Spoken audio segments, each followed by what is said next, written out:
A very pleasant morning to all of you, beta. So today we are going to start with a very important aspect of our chapter control and coordination, which is synapse.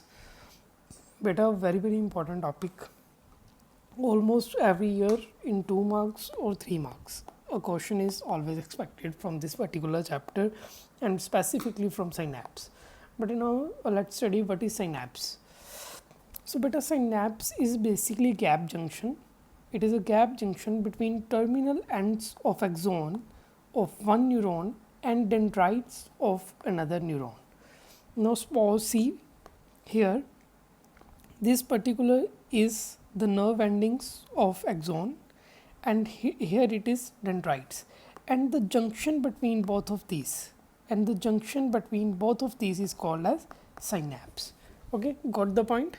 That it is a junction, it is a gap junction between the axon, between the terminal end of axon and the dendrites of another neuron. Okay, now but I see its functions. But now what happens when the electric impulse from dendrites via cell body from axon reaches this particular axon terminal, there is a release of some chemicals which are known as neurotransmitters. We have studied this in first video. बेटा अगर आपने वो वाली video नहीं देखी तो please first video को जाकर पहले देखिए. Now let's discuss the functions of synapse. But what does the synapse do?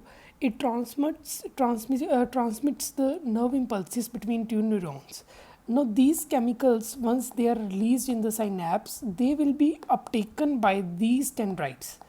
These neurotransmitters will be uptaken by these dendrites, which will further initiate electrical impulse in new neuron. So by this way the electric impulse or information is transmitted all over the body. ठीक है बेटा. सो जैसे यहाँ पर ये जो chemical neurotransmitter release हुए थे बेटा, ये अब डेंड्राइट ने इनको अपटेक कर लिया. डेंड्राइट ने जब अपटेक कर लिया केमिकल्स का, तो उसके बाद हमें पता है कि यहाँ पे इलेक्ट्रिकल इम्पल्स शुरू हो जाएगी. फिर इलेक्ट्रिकल इम्पल्स जाएगी, फिर नई साइनेप्स पे जाएगी, फिर केमिकल रिलीज़ होगा, फिर नई डेंड्राइट्स इसे अपटेक करेंगे एंड सो ऑन इन्फॉर्मेशन जो है वो पास ऑन होती रहेगी.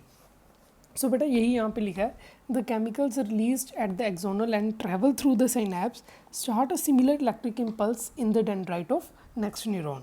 सो बेटा इस तरह से साइनेप्स का फंक्शनिंग है.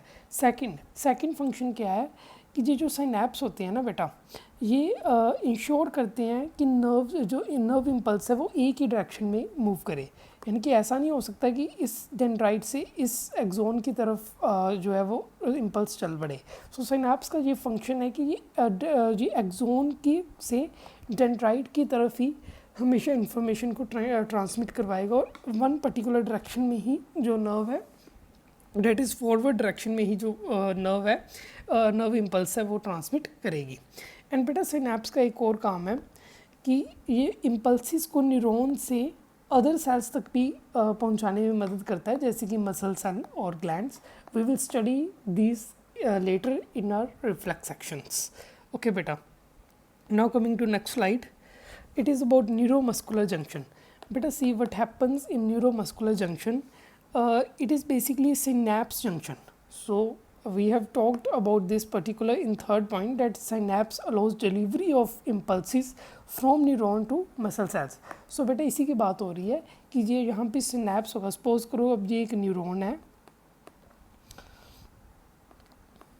ये एक न्यूरॉन है, ठीक है बेटे, ये एक न्यूरॉन है एंड ये एक मसल है. सो बेटे इस न्यूरॉन एंड इस मसल फाइबर के बीच में ये जो जंक्शन है इसको हम बोल रहे हैं neuromuscular junction. It is a synapse junction between a motor neuron ending and a muscular fibre is called as neuromuscular junction. बेटे इसका काम क्या होता है कि ये जो इम्पल्सिस हैं न्यूरॉन से मसल की तरफ आती हैं, इंफॉर्मेशन इसकी तरफ आती है. बेटे इसको डिटेल में हम रिफ्लेक्स सेक्शन में स्टडी करेंगे. And that's all about synapse. Thank you beta. Thank you for watching the video.